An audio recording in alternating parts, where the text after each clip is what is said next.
بچوں، آج ہم حضرت حکیم لقمان جو ہے ان کی پیاری سی کہانی آپ کے ساتھ شیئر کریں گے۔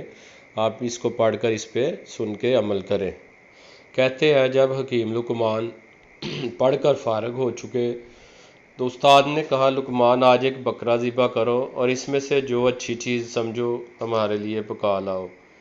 لقمان نے بکرا ذبح کیا، اس کے دل اور زبان کو خوب اچھے مسالوں کے ساتھ بھون کر استاد کے سامنے رکھ دیا۔ استاد نے چکھا تو تعریف کر کے کہا، لقمان آج تم آدھے پاس ہو گئے۔ دوسرے دن استاد نے فرمایا، آج پھر ایک بکرا ذبح کرو اور اس میں جو سب سے بری چیز پاؤ وہ ہمارے لیے تیار کر کے لاؤ۔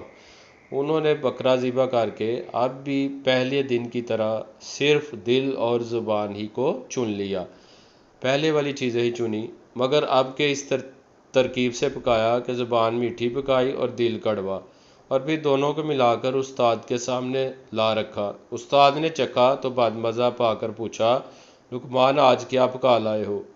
لقمان نے عرض کی، حضور وہی دل اور زبان جو آپس میں موافق نہیں۔ استاد نے فرمایا، جاؤ اب تم بالکل پاس ہو۔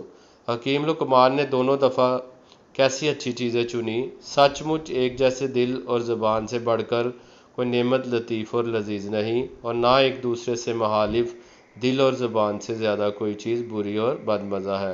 جس آدمی کا دل اور زبان ایک ہو، دنیا بھی اس کی عزت کرتی ہے، خدا بھی خوش ہوتا ہے، اور جس کی زبان دل سے موافق نہ ہو، دنیا بھی اسے اچھا نہیں سمجھتی، خدا بھی ناخوش ہو جاتا ہے، بلکہ وہ خود بھی خوش نہیں رہتا۔